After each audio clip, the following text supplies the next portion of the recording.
Kita buka bersama-sama Kisah Para Rasul pasal yang pertama. Janji Bapa, saya kasih judul khotbah ini. Mari kita baca ayat 1 sampai 11. Nanti saya berhenti di tengah-tengah, saya jelaskan.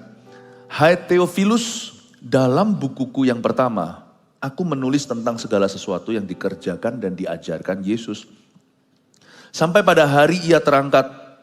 Sebelum itu ia telah memberi perintahnya oleh Roh Kudus kepada rasul-rasul yang dipilihnya. Kepada mereka ia menunjukkan dirinya setelah penderitaannya selesai dan dengan banyak tanda, ia membuktikan bahwa ia hidup. Sebab selama 40 hari ia berulang-ulang menampakkan diri dan berbicara kepada mereka tentang kerajaan Allah. Pada suatu hari, ketika ia makan bersama-sama dengan mereka, ia melarang mereka meninggalkan Yerusalem dan menyuruh mereka tinggal di situ menantikan janji Bapa. Yang demikian katanya, telah kamu dengar daripadaku, sebab Yohanes membaptis dengan air, tetapi tidak lama lagi kamu akan dibaptis dengan Roh Kudus. Berhenti di sana dulu, saya jelaskan. Dimulai dengan kalimat sapaan, Hai Theophilus. Penulis Kisah Para Rasul adalah seorang dokter namanya Lukas. Dia penulis Injil Lukas juga. Makanya tidak heran dikatakan, Hai Theophilus, dalam bukuku yang pertama, yaitu Injil Lukas, aku menulis tentang segala sesuatu yang dikerjakan dan diajarkan Yesus. Dan di Kisah Para Rasul, bukunya yang kedua, dia menuliskan biografi Roh Kudus. Di gereja mula-mula, biografi Roh Kudus tidak berhenti, karena berjalan terus hingga hari ini di dalam gereja Perjanjian Baru. Hai Theophilus, aku menuliskan kepadamu buku yang kedua ini. Bukuku yang pertama, aku cerita tentang semua yang diajarkan Yesus. Kalau Anda lihat Injil Lukas, ada banyak perumpamaan Yesus, pengajarannya, dan juga kesaksian tentang mujizat-mujizat yang dikerjakannya. Segala sesuatu yang dikerjakan dan diajarkan Yesus aku tulis di situ. Nah, Kisah Para Rasul ini dia dedikasikan kepada Allah Roh Kudus. Dan dia tulis surat ini kepada seorang pribadi namanya Theophilus. Kita nggak tahu Theophilus itu siapa. Ya, dalam sejarah kita hanya tahu dia buram saja atau remang-remang. But it's not important. Theophilus itu Anda dan saya. Surat ini dituliskan kepada seseorang zaman itu, tetapi jadi firman hari ini buat Anda dan saya, buat kita semua. Arti kata Theophilus itu bagus. Theophilus artinya sahabat Tuhan. Ada di antara Anda yang namanya Theophilus? Kalau ada, itu nama yang bagus. Artinya a friend of God. Kisah Para Rasul adalah surat yang ditulis kepada a friend of God. Kepada seorang teman Tuhan. Karena Tuhan menganggap kita teman, maka Tuhan ceritakan. Karena kita dianggap teman, Tuhan memperkenalkan dirinya. Tuhan menganggap kita sahabatnya. Hai Theophilus, sebut namamu sendiri. Kalau saya, hai Philip Mantova. Anda mungkin, hai Andi Gunawan. Siapa lagi nama Anda? Hai Theophilus, dalam bukuku yang pertama aku menulis tentang segala sesuatu yang dikerjakan dan diajarkan Yesus. Sampai pada hari ia terangkat, sebelum itu ia telah memberi perintahnya oleh Roh Kudus kepada rasul-rasul yang dipilihnya. Theophilus akan menceritakan Lukas akan menceritakan pada Theophilus, siapa itu Roh Kudus. Ia telah memberi perintahnya oleh Roh Kudus kepada rasul-rasul yang dipilihnya. Kepada mereka ia menunjukkan dirinya setelah penderitaannya selesai dengan banyak tanda. Ia atau Yesus membuktikan bahwa ia hidup. Sebab selama 40 hari ia berulang-ulang menampakkan diri dan berbicara kepada mereka tentang kerajaan Allah. Kita baru saja merayakan kenaikan Tuhan Yesus Kristus. 40 hari sebelumnya kita merayakan Paskah, yaitu kebangkitan Tuhan. Lalu hari Jumatnya Jumat Agung, kematian Tuhan Yesus. Selama 40 hari Yesus menampakkan diri terus-menerus. Yesus mau meneguhkan iman para rasul yang goyang. Bahwa Yesus telah bangkit dan dia adalah Tuhan.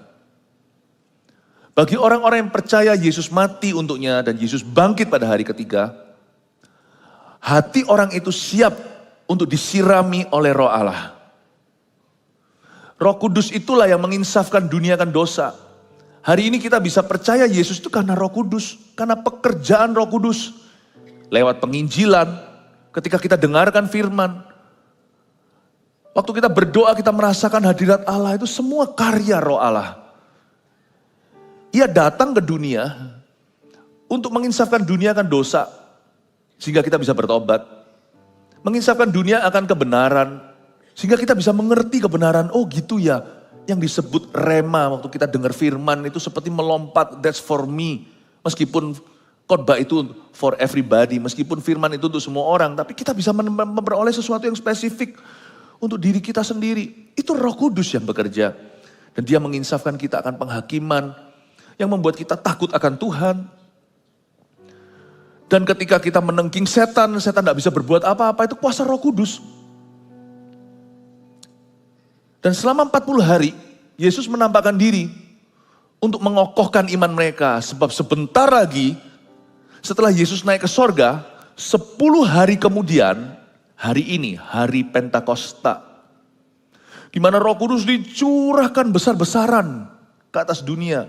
Jikalau dulu di perjanjian lama Roh Kudus hanya dicurahkan kepada segelintir orang, yaitu para nabi di perjanjian lama, raja-raja seperti Raja Daud yang dipilih dan diurapi, dan tentunya para imam.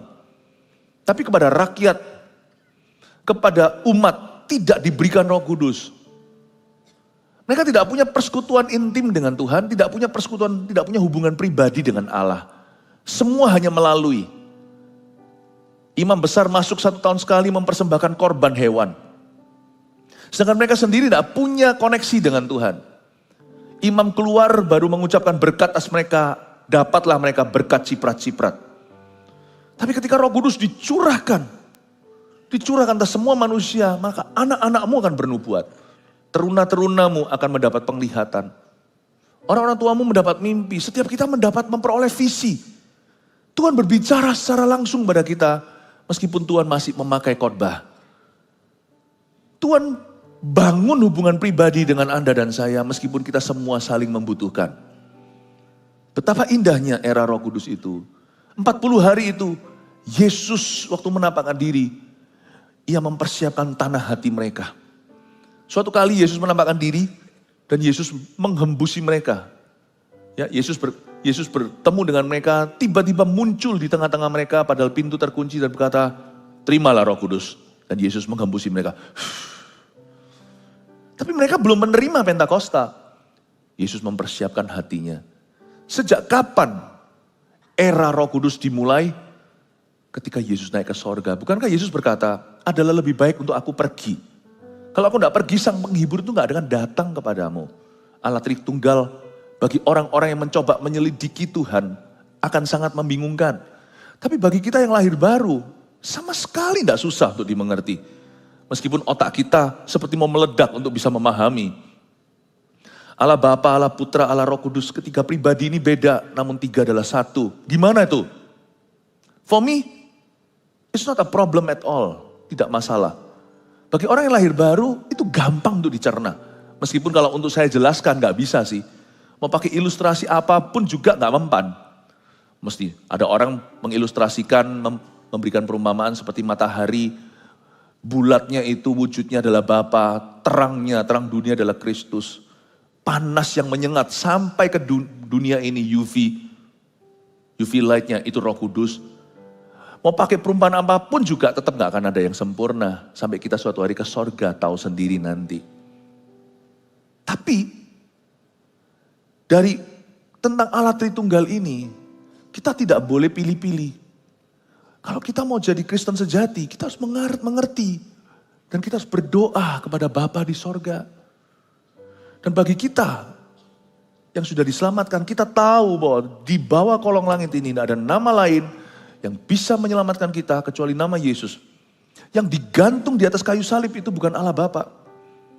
Yang digantung di atas salibnya di Golgota itu bukan Roh Kudus. Itu anak Allah. Pribadi kedua Allah Tritunggal. Tuhan Yesus Kristus namanya.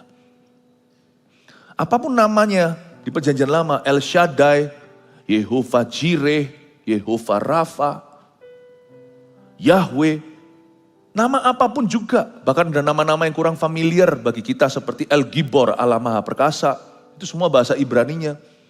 Apapun nama itu, Yesus adalah nama di atas segala nama. Pada akhirnya Allah memperkenalkan dirinya lewat Yesus Kristus ke dunia.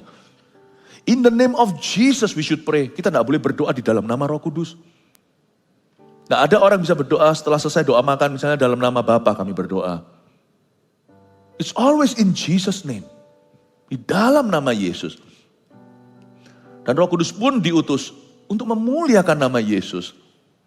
Ya, when you pray, jangan salah sebut nama, jangan bilang dalam nama Tuhan.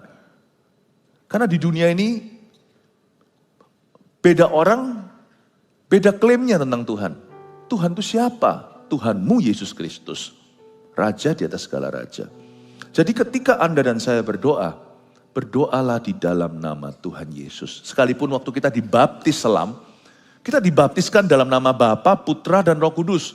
Di dalam nama Yesus Kristus. Seal atau meterainya in Jesus name, dalam nama Yesus.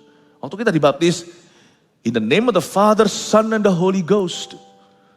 Persis seperti amanat agung Yesus berkata, pergilah jadikanlah semua bangsa muridku dan baptiskan mereka di dalam nama Allah Bapa, Putra, Roh Kudus. Kalau kita membaptis orang, kita baptis dalam nama Allah Tritunggal. And the seal dan materainya kita berkata in Jesus name, dalam nama Yesus. Semoga Anda tidak bingung, sedikit saya singgung tentang Allah Trinitas. Karena hari ini kita bicara tentang Pentakosta, kita sedang membahas pribadi ketiga dari Allah Tritunggal, yaitu Allah Roh Kudus. Namun Allah orang Kristen tiga? Tidak, satu. When you pray in Jesus name, waktu Anda berdoa dalam nama Yesus, Anda tidak usah khawatir, ini kemana ya? Ke Tuhan. Waktu Anda menyembah di dalam nama Yesus, Anda tidak usah was-was. Penyembahan Anda ke arah yang salah. Kemana ya? Bapa, Putra, Roh Kudus, gimana ya? Asal Anda percaya kepada Yesus, penyembahanmu langsung kepada Allah yang Maha Kuasa. Amin Bapak Ibu Saudara. Not very hard, tidak susah. Meskipun saya nggak mungkin bisa memberikan perumpamaan, tidak ada seorang pun bisa memberi ilustrasi sempurna untuk kita bisa memahami ini misteri Allah. Tapi bagi orang yang lahir baru, orang-orang yang mengalami karya Roh Kudus yaitu keselamatan dalam dirinya, tidak susah untuk memahami kasih Bapa. Kita rasa dekat karena nama Yesus yang menyelamatkan. Dan hari ini kita membahas tentang Allah Roh Kudus, ketiganya yang esa. Yesus berkata adalah lebih baik untuk aku pergi. Kalau aku tidak pergi, dia nggak akan datang kepadamu. Dan Yesus berkata seperti ini. Setelah naik ke sorga, sebelum naik ke sorga dia berkata, nantikan. Kamu jangan keluar dari Yerusalem ya. Mereka lagi ngumpul di Yerusalem itu. Kamu tunggu di sini. Tunggu sampai kapan, rasul-rasul nggak tahu. Pokoknya mereka disuruh menanti-nantikan Roh Kudus setiap hari. Dan siapa sangka 10 hari kemudian, lebih dari 1 minggu, Roh Kudus dicurahkan tepat pada hari Pentakosta. Kenapa pada hari Pentakosta? Nanti di Kebaktian 2 saya jelaskan. Hari Pentakosta zaman dulu bukanlah, artinya bukan pencurahan. Namanya perayaan Pentakosta itu sudah ada dari sejak perjanjian lama, tapi artinya beda, maknanya lain. Tapi kita lihat 10 hari kemudian Yesus genapi janjinya. Yesus ngomong gini sama murid-muridnya, kamu harus nunggu loh ya. Kamu tunggu di Yerusalem, kamu nantikan. 10 hari kemudian dicurahkan. Ayat 4. Pada suatu hari ketika ia makan bersama-sama dengan mereka, ia melarang mereka meninggalkan Yerusalem dan menyuruh mereka tinggal di situ, menantikan janji Bapa yang demikian katanya. Telah kamu dengar daripadaku, sebab Yohanes membaptis dengan air, tetapi tidak lama lagi kamu akan dibaptis dengan Roh Kudus. Yesus suruh mereka tinggal di situ menantikan janji Bapa. Coba bisa katakan janji Bapa. Luar biasa ya. Roh Kudus itu dijanjikan. Selama 40 hari itu Yesus menjanjikan akan datangnya the arrival of the Holy Spirit. Meskipun dia sudah ada di dunia, dia Allah, dia Maha Hadir, tapi dia belum dicurahkan. Belum dicurahkan ke atas semua manusia. Makanya waktu dia dicurahkan, nubuatan Nabi Yoel digenapi. Akan terjadi pada hari-hari terakhir, Allah akan mencurahkan rohnya ke atas semua manusia. Dalam bahasa Inggrisnya, on all flesh. Dulu enggak. Meskipun Roh Kudus sudah ada di dunia, Tapi Yesus selama 40 hari ketemu sama murid-muridnya, berkali-kali menampakkan diri dalam event-event yang berbeda-beda. Kadang-kadang sendiri, kadang-kadang bersama-sama, ketemu sama Maria Magdalena, lalu nanti menampakkan diri pada Petrus, lalu kepada murid-muridnya di tepi pantai, lalu nanti mereka waktu ada di ruangan terkunci. 40 hari itu berkali-kali intisari daripada penampakan Yesus selain meneguhkan ketuhanannya, bahwa dia tidak mati, dia bangkit lagi, tapi juga menjanjikan Roh Kudus. Roh Kudus itu janjinya Yesus kepada gereja. Gereja belum berdiri, gereja perjanjian baru waktu itu. Pada hari Pentakosta ketika turun 120 api, lidah-lidah di atas setiap kepala murid-muridnya. Disitulah gereja perjanjian baru, first day, hari pertama. Tapi selama 40 hari itu Yesus janjikan pada murid-muridnya. Yesus berjanji yang namanya the arrival of the Holy Spirit on all flesh. Roh Kudus akan dicurahkan ke atas umat manusia. Dan Yesus menyebut itu sebagai janji Bapa. Betapa pentingnya Allah Roh Kudus sampai Bapa berjanji. Sampai Yesus berjanji. Yesus sendiri mengalah dan berkata, adalah baik untuk aku pergi. Lebih baik malahan. Kalau aku tidak pergi, dia nggak akan datang kepadamu. Bayangin kalau kita masih di perjanjian lama. Roh Kudus hanya dimiliki beberapa orang. Wah, susah sekali buat appointment.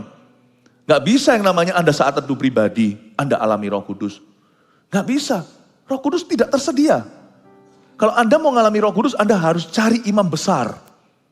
Bayangin kalau umatnya ada 1.000. Bayangin kalau umatnya ada 1 juta. Di perjanjian lama itu, mereka gak dapat giliran pelayanan. Sekalipun sekarang ada saat teduh bersama, online misalnya, kita dilawat Tuhan, meskipun kita membutuhkan sang pembicara, tim praise and worship-nya.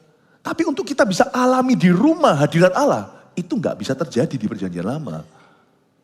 Meskipun kita saling membutuhkan, kita tetap butuh pelayan Tuhan, kita saling melayani. Tapi di perjanjian lama, sekalipun Anda bisa online waktu itu, Anda tidak akan merasakan hadirat Allah dan tidak akan ada zaman, tidak ada perubahan hidup, tidak ada urapan, tidak ada kelepasan, tidak ada kesembuhan. Tidak akan ada pemahaman firman, yang mendengar suara Tuhan cuma segelintir orang.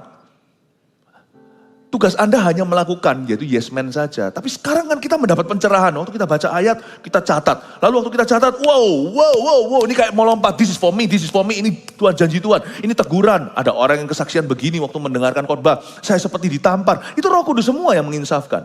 Zaman perjanjian lama gak bisa. Umat Tuhan itu hanya yes man melakukan. Tapi sekarang Roh Kudus tersedia, meskipun kita tetap saling memerlukan. Karena manusia tetap menajamkan manusia, seperti besi menajamkan besi. Tetapi bahwa Roh Kudus bisa kita alami di rumah, that's unlikely. Itu gak mungkin terjadi di perjanjian lama dulu. Makanya Yesus berkata adalah lebih baik untuk aku pergi.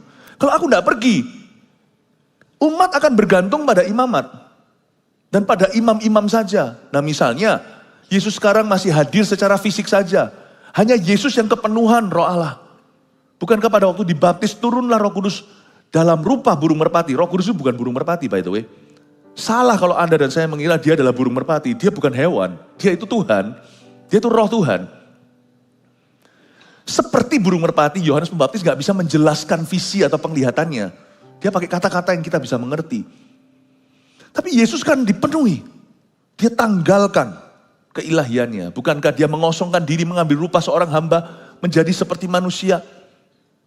Daging dan darah saja. Seluruh pelayanan Yesus dan semua mujizatnya dilakukan dalam kuasa Roh Kudus. Bukan main curang keilahiannya. Yesus tetap Tuhan pada waktu dia datang sebagai manusia. Lahir di palungan, dia tetap Tuhan. Yesus tidak pernah tidak menjadi Tuhan sekalipun dia 100% manusia. Tetapi dalam menjalankan misinya, semua ministry dan pelayanannya, Yesus jadi teladan kita bahwa Yesus bergantung pada kuasa Roh Kudus. Bukankah setelah dibaptis Yesus dibawa masuk ke dalam padang belantara selama 40 hari, dicobai setan. Lalu coba Anda baca di kitab Injil, sepulang dari situ, dia kembali ke Galilea dalam kuasa Roh Kudus. Ketika Yesus membayar harganya, taat kepada Bapa. Jadi semua pelayanan Yesus itu membangkitkan orang mati, menyembuhkan orang, mencelikan mata buta, semuanya pakai kuasa Roh Kudus. Bukan keilahiannya. Meskipun 1-2 kali Yesus melakukan sesuatu yang tidak patut kita coba. Dia menunjukkan keilahiannya. Itu murni banget. Dia sebagai anak Allah. Dan itu tidak sama statusnya dengan Anda dan saya. Anak-anak adopsi sorga. Waktu Yesus jalan di atas air, lu jangan coba. Naik kapal aja mendingan. Naik perahu. Ya, pada waktu ada orang buta, Yesus ludahi itu. Lalu aduk-aduk. Aduk-aduk pakai tanah, lalu habis itu ditempel ke matanya. Suruh mandi di Siloam, suruh cuci muka. Lalu orang itu melihat, nah itu gak usah dicoba. Jangan pakai ludah. Karena Yesus menunjukkan bahwa inilah cara aku membuat manusia dulu. Adam dan Hawa. Dari tanah, debu kembali menjadi debu. Ada hal-hal tertentu yang Yesus lakukan. Itu keilahian. Ketika transfigurasi, naik ke atas gunung. Di sampingnya tiba-tiba ada Musa dan Elia. Gak usah ngaku-ngaku Anda pernah begitu. Tidak akan pernah kita demikian. Ada momen-momen di mana kita ditunjukkan keilahian sang anak Allah. Tapi momen-momen ministrinya itu semua the power of the Holy Ghost. Makanya Yesus berkata, kalau kamu percaya sama aku, kamu akan melakukan hal yang sama. Dan hal yang lebih besar daripada yang telah kulakukan, yaitu pelayanan. Kita tidak bisa lebih besar dalam arti status. Yesus itu anak Allah. Kita ini hanyalah anak yang diangkatnya. Tetapi Yesus berkata, kamu bisa melakukan pekerjaan yang besar. Itu ministry. I still do miracles. Aku masih melakukan mujizat. Tapi kuncinya di sini. Kamu harus menanti-nantikan Roh Kudus. Kalau Yesus saja anak Allah with the power of the Holy Spirit. Nah kita ini siapa tanpa kuasa Roh Kudus? Jangan pernah jalani harimu dengan kekuatanmu dan hikmatmu. You're doomed to fail. Sekalipun mungkin kita S1, S2, S3. Otak kita itu terbatas saudara. Sepinter-pinter orang dan pakar-pakar dunia semua hanya meraba-raba kira-kira apa masa depan. Tidak ada orang yang tahu, semuanya cuma polling-polling doang. Semuanya hanyalah survei-survei. Dan tidak ada orang yang bisa tahu masa depannya. Makanya itu, kalau Yesus saja bergantung dengan Roh Kudus di dalam kehidupannya sebagai manusia. Kalau Yesus Kristus anak Allah aja bergantung pada kuasa Roh Kudus untuk pelayanan dan panggilannya. Apalagi kita. Janganlah mentang-mentang kita punya talenta.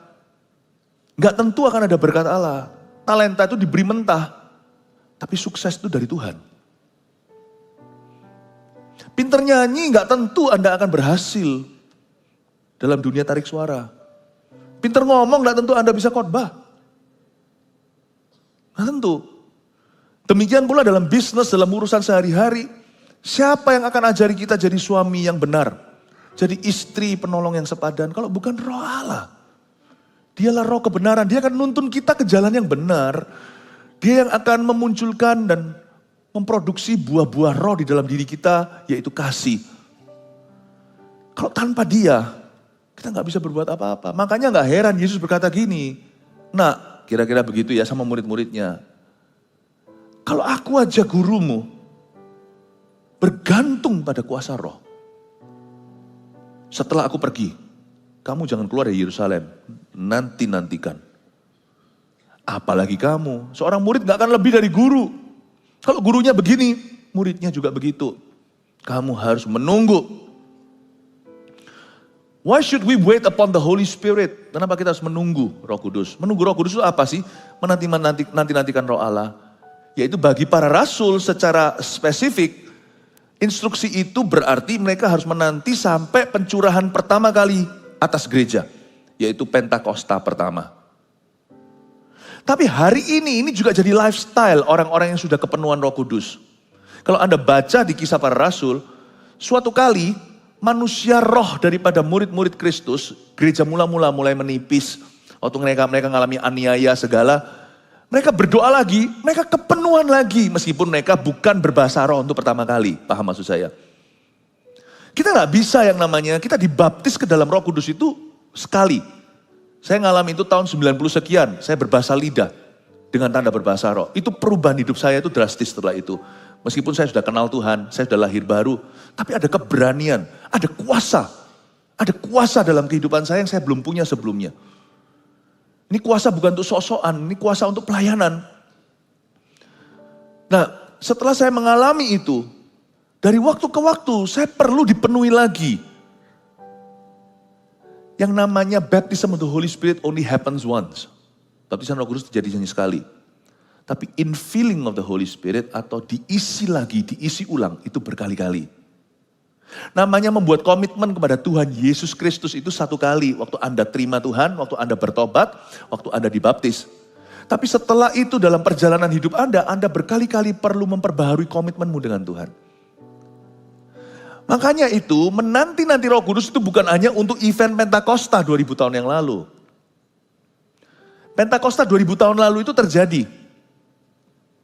Tapi setelah itu menanti-nanti Roh Allah menjadi gaya hidup orang-orang kudusnya.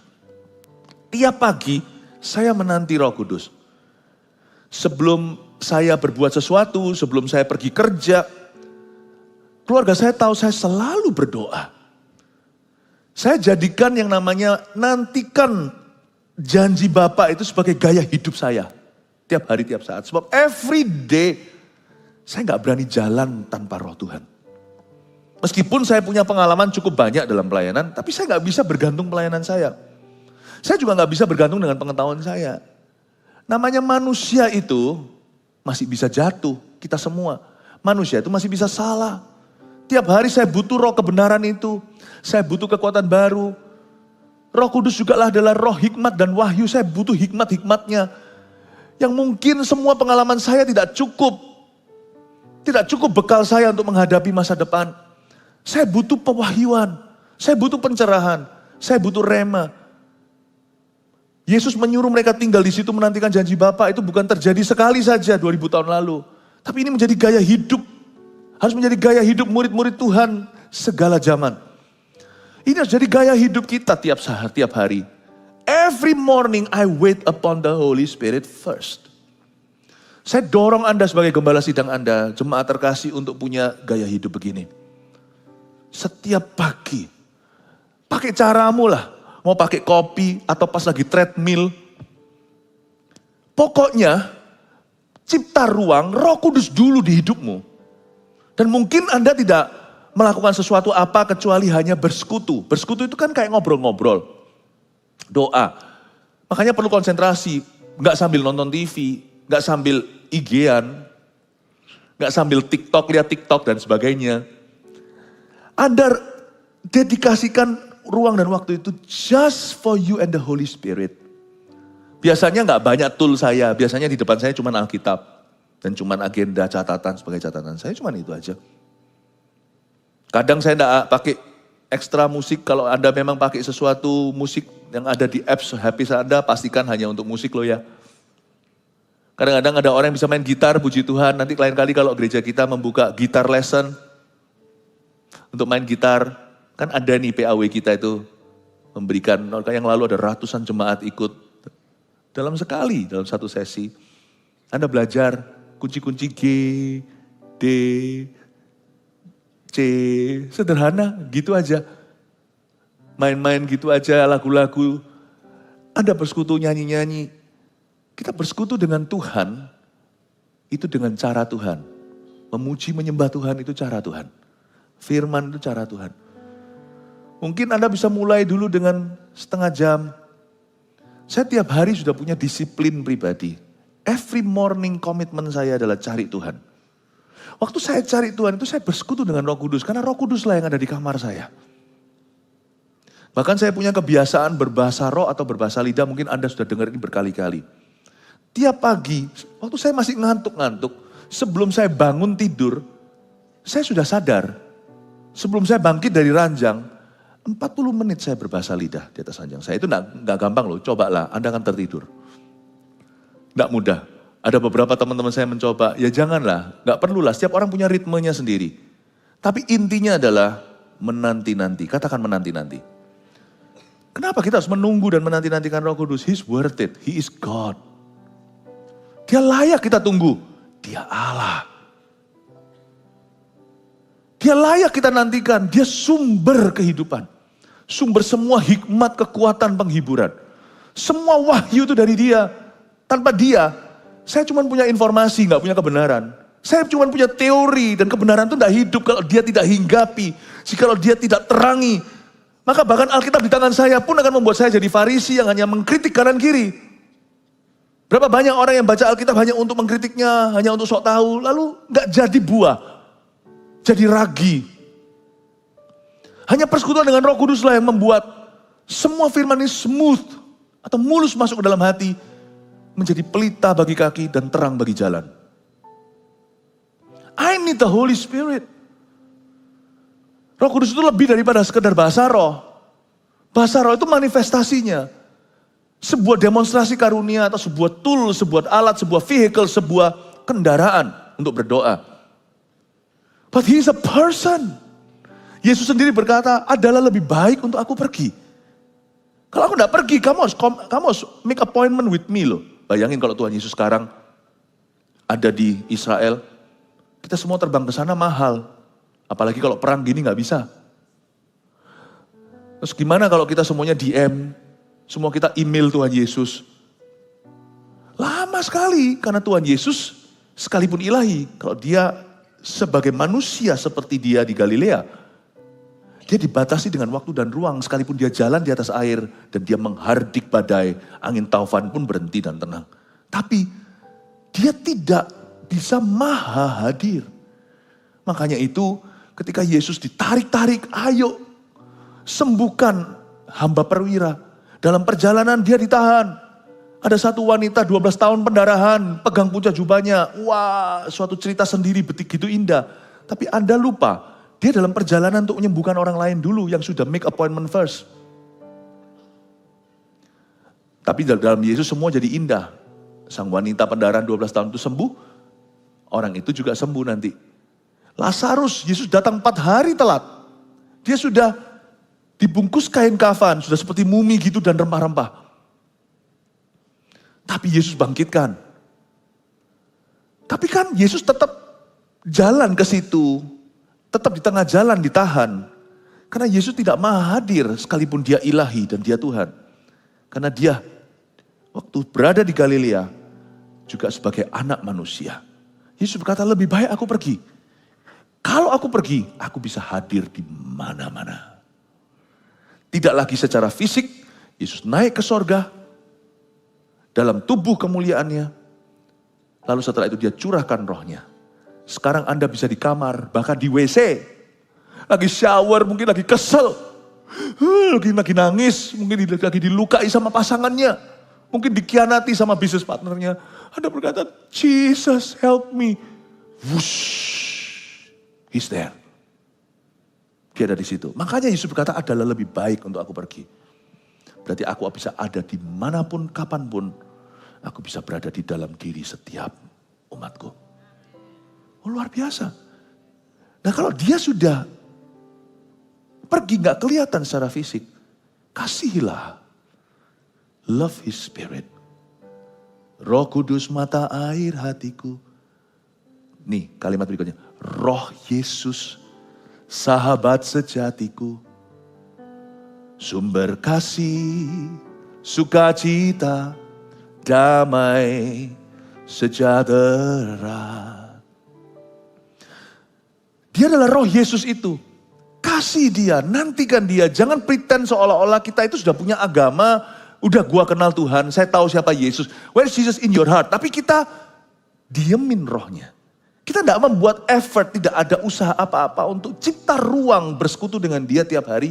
Hanya dia, hanya roh dan kebenaran, hanya dia dengan firman. Gak usah berjam-jam, siapa suruh kita berdoa 24 jam, tidak ada orang yang kuat. Saya juga enggak. Tapi kita ada waktu yang sulung tiap hari. Kita ada perpuluhan waktu setiap hari. Kita serahkan waktu itu untuk Tuhan. 24 jam harusnya 2 jam 40 menit. Tapi gak usah, 10 pun tidak ada. Tidak sanggupkah kamu, kata Yesus pada murid-muridnya Getsemani, berdoa dengan aku 1 jam saja. Am I not worth it? Aku tuh tidak berharga itukah sampai 1 jam aja kau tak punya untuk aku. Padahal aku memberimu 24 jam sehari dalam berkat-berkatku. Aku tidak pernah tahan oksigenku 1 jam dalam hidupmu. Apa artinya 1 jam dengan Tuhan itu dibanding 23 jam sisanya? Artinya ini loh, waktu Anda bersekutu dengan Tuhan, 23 jammu itu akan diwarnai dia. Saya temukan sesuatu kalau saya setiap pagi saya berdoa mendahulukan Tuhan dulu, hari saya produktif. Tapi ketika hari saya kesusu terburu-buru, tergesa-gesa entah apa, 23 jam sisanya, atau 24 jam itu kalau saya tidak berdoa, itu penuh dengan pergumulan yang tidak perlu saya tanggung. Ternyata waktuku dengan Tuhan Yesus, bersekutu dengan Roh Kudus itu investasi yang luar biasa, it's a smart choice. Kaget saya waktu saya masuk ke kantor. Sebelum masalah itu sampai ke meja saya sudah punya solusinya. Jadi apa yang bisa harusnya saya selesaikan 4 jam, 40 menit selesai semua.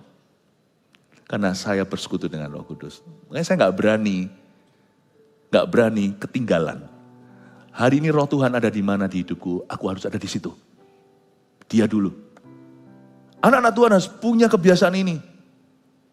Demikian pula minggu seperti ini adalah kebiasaan beribadah. Kita taruh pikiran kita.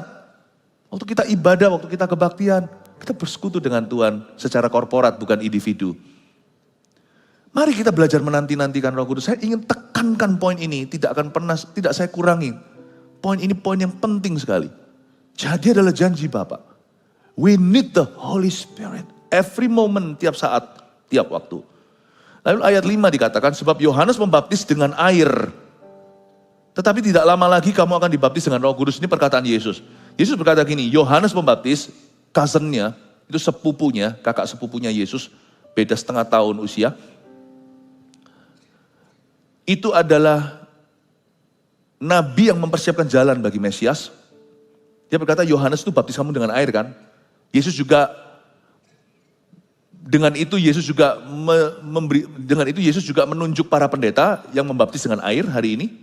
Yang continue pelayanan Yohanes Pembaptis pasca Yesus. Kalau Yohanes membaptis orang untuk mempersiapkan Yesus, mempersiapkan kedatangan Yesus. Tapi kalau kita para hamba Tuhan membaptis orang setelah orang terima Yesus. Tapi Yesus berkata ada satu pelayanan yang tidak dimiliki oleh para pendeta. Jikalau mereka terlibat dalam pelayanan ini, mereka hanyalah alat. Ya semua pelayanan ya kita hanyalah alat Tuhan. Tetapi apalagi yang ini. Ada satu ministry yang ini pembaptisnya bukan manusia, yaitu Yesus sendiri. Sebab Yohanes membaptis kamu dengan air, tapi tidak lama lagi kamu akan dibaptis dengan Roh Kudus.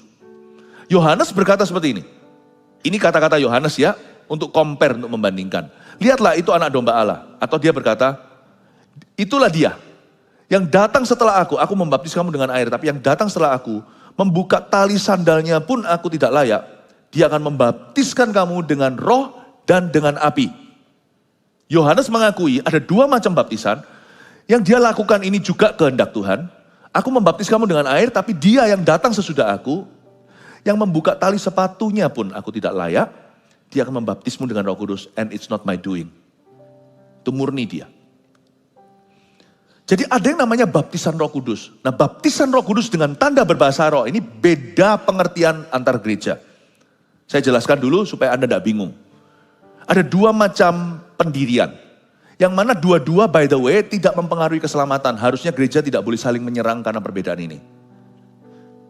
Kalau perbedaannya fondasi seperti yang saya ajarkan beberapa minggu yang lalu. Yaitu kalau bagi kita Yesus itu adalah pencipta. Tapi bagi saksi Yehova Yesus itu diciptakan. Nah itu beda berarti. Kita bukan saudara seiman. Karena Yesus yang kau maksudkan bukan Yesus yang kusembah. Paham ya? Tapi kalau sudah masuk ke level berikutnya ini. Doktrin tentang Roh Kudus, beda ini gak mempengaruhi keselamatan. Pendirian gereja ada 2, supaya Anda tahu, tentang baptisan Roh Kudus. Katakan baptisan Roh Kudus. Yang pertama adalah, ada gereja yang percaya baptisan Roh Kudus itu ya lahir baru itu. Waktu orang terima Yesus ya, dia terima Roh Kudus. Udah gak ada baptisan Roh Kudus dan sekarang tanda berbahasa roh. Bahasa roh itu ada, itu pun masih terbelah lagi cabang 2. Ya, ada yang berkata ya itu lahir baru. Ya waktu orang terima Yesus ya sudah terima Roh Kudus. Lalu bahasa roh menurut kamu ada nggak? Ada, tapi nggak usah dipaksakan, nggak usah didoakan. Dapat ya dapat, nggak dapat ya nggak dapat. Oke. Dan itu nggak untuk semua orang, nggak untuk semua orang. Tapi juga bercabang.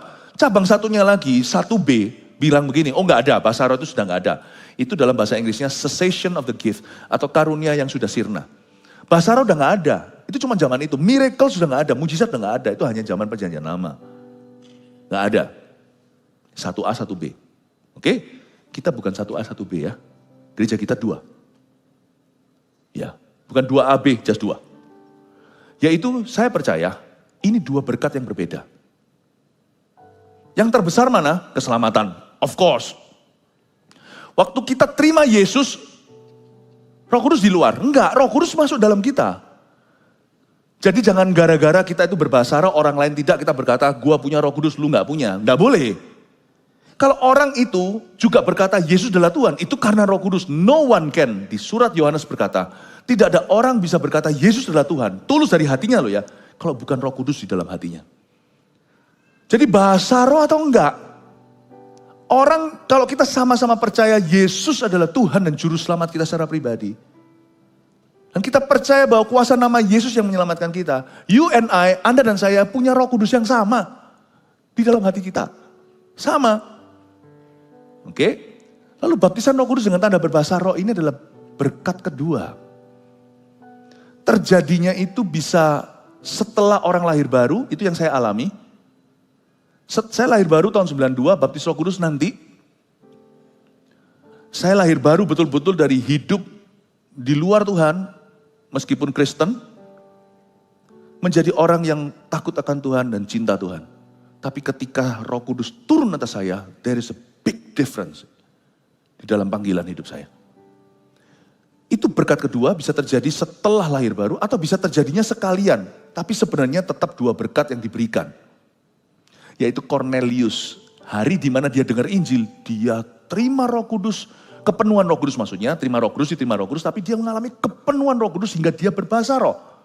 Dia dan seluruh rumah tangganya termasuk teman-teman yang datang. Petrus belum selesai ngomong, Roh Kudus sudah dicurahkan dan mereka berbahasa roh seperti para rasul waktu Pentakosta. Tetapi itu 2 berkat yang berbeda. Di kitab Efesus malahan terlambat, 12 orang itu sudah murid Tuhan. Tapi ketika Paulus datang tumpang tangan, mereka penuh Roh Kudus. Di Samaria juga sama. Filipus memberitakan Injil, malah banyak kelepasan. Maka orang-orang itu menerima Yesus dengan lapang dada seluruh kota sukacita. Tunggu Yohanes dan Petrus datang, tumpang tangan. Dan Roh Kudus dipenuhkan atas diri orang itu. Baptisan Roh Kudus, baptisan kuasa. Itu terjadinya itu separately. Itu 2 blessings bagi kita. Jadi gak masalah. Beda itu 2 blessing bukan berarti dia lebih hebat. Gak ada orang itu bisa mengalami baptisan Roh Kudus kalau dia gak percaya sama Tuhan. Dia harus percaya sama Tuhan dulu. Karena keselamatan itu yang terbesar. Waktu dia percaya sama Yesus, hatinya siap untuk ditaburi. Hatinya siap untuk disirami. Waktu dia percaya Yesus, harus percaya Yesus dulu. Jadi Anda tidak akan pernah melihat orang tiba-tiba dibaptis Roh Kudus yang non-Kristen di luar sana. Kecuali seperti Cornelius. Detik itu dia Kristen di hati, waktu dia dengar Kristus, dia terima baptisan Roh Kudus for the first time, hari di mana dia lahir baru bisa terjadi.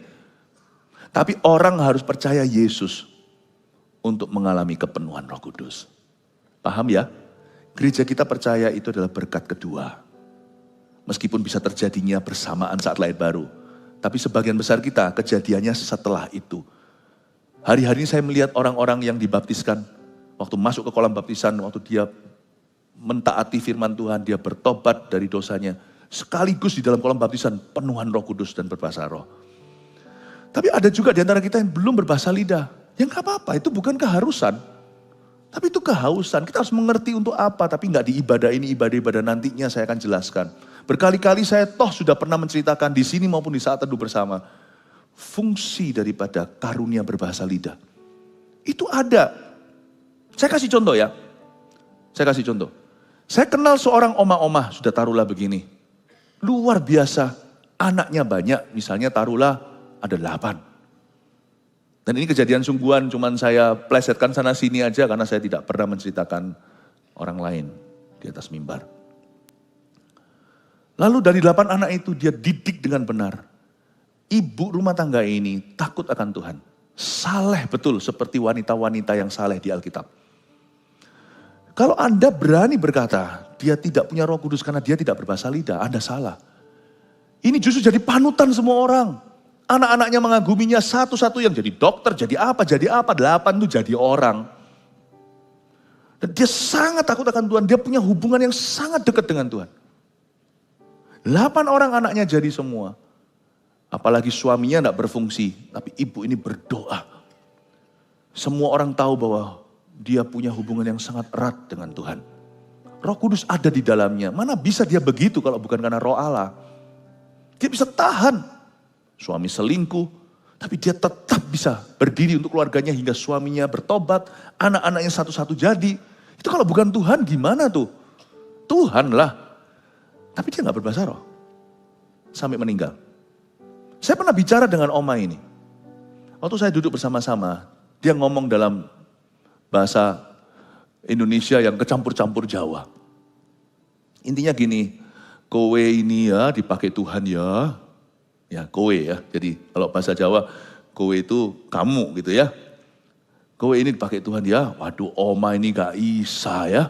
Seperti kamu begitu, gak bisa. Oma itu cuma bisa, ya cuma 8 ini aja. Oma pertanggungjawabkan di depan Tuhan. Saya bilang, saya pegang tangan Oma, meskipun saya berbahasa roh. Oma, saya bilang, saya belajar banyak. Ini justru di area yang saya belum terbukti, saya belum punya anak waktu itu. Saya belum punya cucu apalagi. Saya bilang, Oma, ajari saya. Waduh, kowe ini ya, terus rendah hati ya. Saya belajar banyak buah roh, terus rendah hati. Iya, Oma. Oma dia bilang, tapi ya, kok bisa ya kowe ini ya, kowe misalnya. Tapi anak monyet juga kowe ya. Tapi kalau bahasa Jawanya yang kalau krama inggil yang tingginya kan panjenengan gitu ya, kalau kita nggak nyebut orang tua. Jadi kalau kita lebih muda patutlah dipanggil ya little monkey. Dan saya bilang, dia bilang, kowe kok bisa ya? Kowe kok bisa punya keberanian gitu bicara sama begitu banyak orang, bawa ini, bawa itu, terima Tuhan, ini kesaksian, kok bisa ya? Hidupmu itu seru. Oma itu bilang gini, hidupku ya begini-begini sudah, tinggal masak, tinggal ini, cuman doa sambil masak, sambil ini. Tapi hidupmu kok seru ya, dituntun Tuhan ke sini, ke situ, ketemu itu, ketemu ini. Nah, dia ngikuti. Ya, dan dia beritahu, kok bisa ya ada kejadian begini, kok kayak seperti ada banyak rencana Tuhan di dalamnya. Saya bilang, Oma, itu Roh Kudus semua. Itu Roh Kudus. Itu perbedaannya. Tanpa baptisan Roh Kudus, Anda bisa jadi good Christian.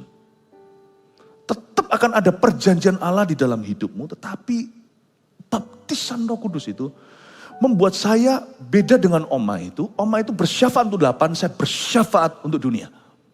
Bukan beda the size gedenya pelayanan, bukan. Orang berbahasa lidah pun size pelayanannya pun beda-beda. Setiap orang punya talenta 1, 2, 5, itu lain-lain. Tapi ada sesuatu yang dibawa Tuhan dari sini. Ayat 8 kita baca sekarang, ayat 8. Tetapi kamu akan menerima kuasa kalau Roh Kudus turun ke atas kamu, dan kamu akan menjadi saksiku di Yerusalem dan di seluruh Yudea dan Samaria dan sampai ke ujung bumi. Dan anak-anak Oma tersebut, di antaranya, pada waktu mereka mengalami kebutuhan sesuatu, bukan hanya untuk kenal Yesus. Waktu mereka mengalami kesembuhan, ada juga yang mengalami baptisan Roh Kudus dan sebagainya. Itu lewat tangan kami, bukan lewat tangan Oma. Ada suatu pelayanan yang tidak diberikan. Bahkan anak-anak daripada orang yang takut akan Tuhan itu pun akhirnya diberikan untuk dilayani oleh orang-orang yang bukan cuma takut akan Tuhan, tapi juga yang dibaptiskan oleh Roh Tuhan. Ada sesuatu kapasitas yang Tuhan beri di dalam hidupmu. Untuk sembahyang, untuk syafaat, untuk bersaksi, untuk berani. Ada perbedaannya. Saya ngomong sama Oma waktu itu, Oma tersebut saya bilang, Oma, saya enggak begini dulu Oma. Masa sih? Saya enggak berani, saya enggak bisa berdiri di depan orang. Hari ini saya bisa di depan begini banyak orang melayani, bukan bicara tentang public figure. Tapi saya bisa melakukan semua yang saya lakukan dalam pelayanan ini. Saya sendiri tidak habis pikir kok Oma. Kok bisa? Persis kata Oma bilang, mosok sih. Saya juga berkata yang sama, masa sih? Saya sampai sekarang pun tidak bisa percaya. Hampir tidak bisa percaya. Saya bilang, Tuhan, Ada satu baptisan. Seperti ketika di perjanjian lama, Saul itu kejar-kejar Daud, tiba-tiba dia dilawat Tuhan waktu di Rama. Waktu dia datang ke tempat kediaman Samuel, Raja Daud sedang bersembunyi di sana. Saul dipenuhi seperti seorang nabi. Belum ada glosolalia atau bahasa lidah di perjanjian lama. Tetapi dipenuhi seperti seorang nabi. Dia rebah dari kudanya. Kira-kira gitulah ceritanya. Anggaplah. Waktu dia setelah itu sampai dia enggak tahan. Dan orang-orang akhirnya berkata, apakah Saul salah satu dari golongan nabi? Dia berubah. Saul, ini waktu dia sudah murtad. Waktu dia belum murtad, dia orang yang malu-malu gitu ketika dihinggapi roh Allah. Di perjanjian lama, dia bersembunyi di belakang-belakang tempat barang. Berubah menjadi raja yang memimpin mereka untuk keluar dari jajahan Filistin. Saul ini si pemalu. Tinggi memang dia, satu kepala lebih tinggi dari yang lainnya. Tapi tersipu-sipu, tiba-tiba waktu dihinggapi Roh Kudus, dia punya kapasitas untuk jadi berkat. Tidak seperti orang-orang Israel biasa yang hanya takut akan Tuhan. Saya berdoa di dalam nama Yesus.